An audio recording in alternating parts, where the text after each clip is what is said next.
Hanif, welcome to my channel. তোমরা সবাই কেমন আছো? আশা করি তোমরা সবাই ভালো আছো। আজকের এই ভিডিওতে আমরা শিখবো মডেল অক্সিলারি ভার্ব শুড এর সমস্ত ব্যবহার।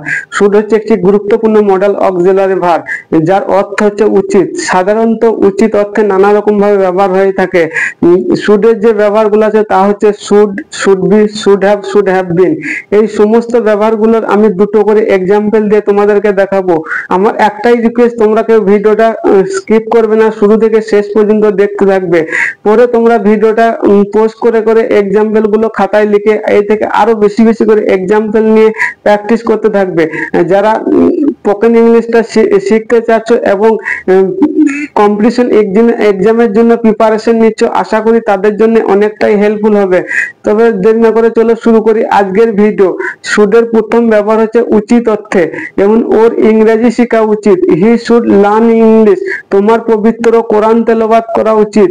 You should recite the holy Quran. এবার আমরা শিখবো শুড বি এর 1 নম্বর ব্যবহার, হওয়া উচিত অর্থে।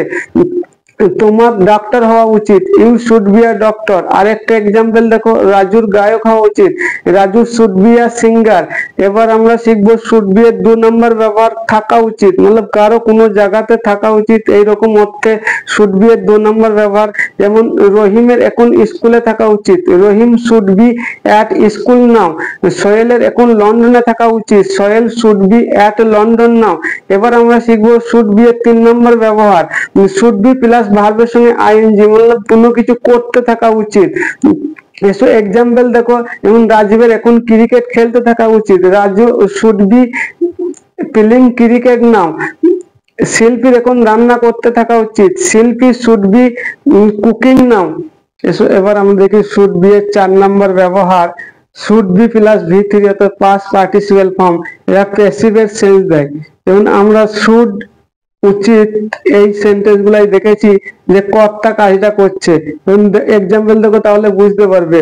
ওর ইংরেজি শেখা উচিত, তোমার পবিত্র কোরআন তেলাওয়াত করা উচিত, তোমার কাজটি করা উচিত। এই সেন্টেন্স গুলাই ডাইরেক্ট কর্তা কাজ করছে। এই প্যাসিভের সেন্স গুলো দেখবে এখানে কর্তা ছাড়াই কাজটি হচ্ছে। কাজটা কি হচ্ছে তার উপরে ফোকাস করা হবে। এক্সাম্পল দেখো তাহলে বুঝতে পারবে। ইংরেজি শেখা উচিত, the English should be learn. পবিত্র কোরআন তেলাওয়াত করা উচিত, the holy Quran should be recited. এসো এবার আমরা দেখবো শুড হ্যাভ এর ব্যবহার, অধিকারে থাকা উচিত অর্থে। এবং তোমার একটি গাড়ি থাকা উচিত। ইউ শুড হ্যাভ আ কার। তার একটি কম্পিউটার থাকা উচিত। He should have a computer. এসো এবার আমরা দেখি শুড হ্যাভ প্লাস V3 এর ব্যবহার, যার অর্থ হচ্ছে উচিত ছিল।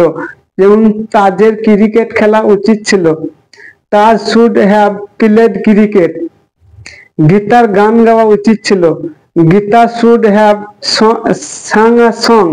দেখবো 4 নম্বর ব্যবহার, শুড হ্যাভ বিন, হওয়া উচিত ছিল অর্থে। যেমন রাহুলের ডক্টর হওয়া উচিত ছিল। Rahul should have been a doctor. তোমার ফুটবলার হওয়া উচিত ছিল। You should have been a footballer. এবার আমরা দেখবো শুড হ্যাভ বিন, থাকা উচিত ছিল অর্থে, মানে কোনো জায়গায় কাউকে থাকা উচিত ছিল এইরকম অর্থ দেয়। যেমন আকাশের লন্ডনে থাকা উচিত ছিল। Akash should have been at London. আমার খেলার মাঠে থাকা উচিত ছিল। I should have been at play ground. এবার আমরা দেখবো শুড হ্যাভ বিন প্লাস ভার্বের সঙ্গে আইএনজি। এটা করতে থাকা উচিত ছিল, এটা দীর্ঘ সময় ধরে কোনো কাজই করতে থাকা উচিত ছিল, এইরকম অর্থ দেয়। যে এক্সাম্পল দেখো তাহলে বুঝতে পারবে। তোমার দীর্ঘ সময় ধরে কাজটি করতে থাকা উচিত ছিল। You should have been doing the work for long time. কবিরের দীর্ঘ সময় ধরে ইংরেজি শেখা উচিত ছিল। Kabir should have been learning in English for long time.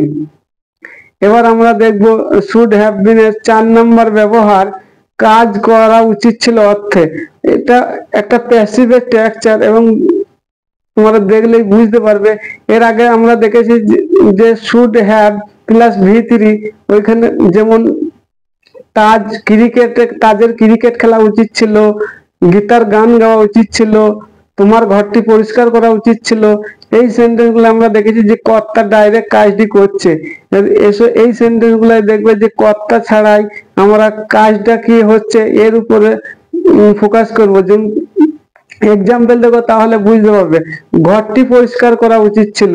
The room should have been clean. রাজুকে লন্ডনে পাঠানো উচিত ছিল। Raju should have been sent to London. এই ছিল আমাদের শুড এই মডেল ভার্বের সমস্ত ব্যবহার। আশা করি তোমাদেরকে এই ভিডিওটা খুবই ভালো লাগবে। এই ভিডিওটা যদি ভালো লাগে তাহলে লাইক করবে, কমেন্ট বক্সে কমেন্ট করে জানাবে, আর চ্যানেলটি সাবস্ক্রাইব করতে ভুলবে না। আর এই ভিডিওটা যারা ফেসবুক পেজ থেকে দেখছো, ফেসবুক পেজটা ফলো করে দিবে। আর তোমাদের বন্ধু রিলেটিভ যারা এই স্পোকেন ইংলিশটা শিখতে চাই তাদের কাছে এই ভিডিওটা শেয়ার করে দিবে। চলো আমাদের দেখা হবে কোনো একটা নতুন ভিডিও, নতুন টপিক নিয়ে। ততক্ষণ তোমরা সবাই ভালো থাকবে, সুস্থ থাকবে। Tata, bye bye.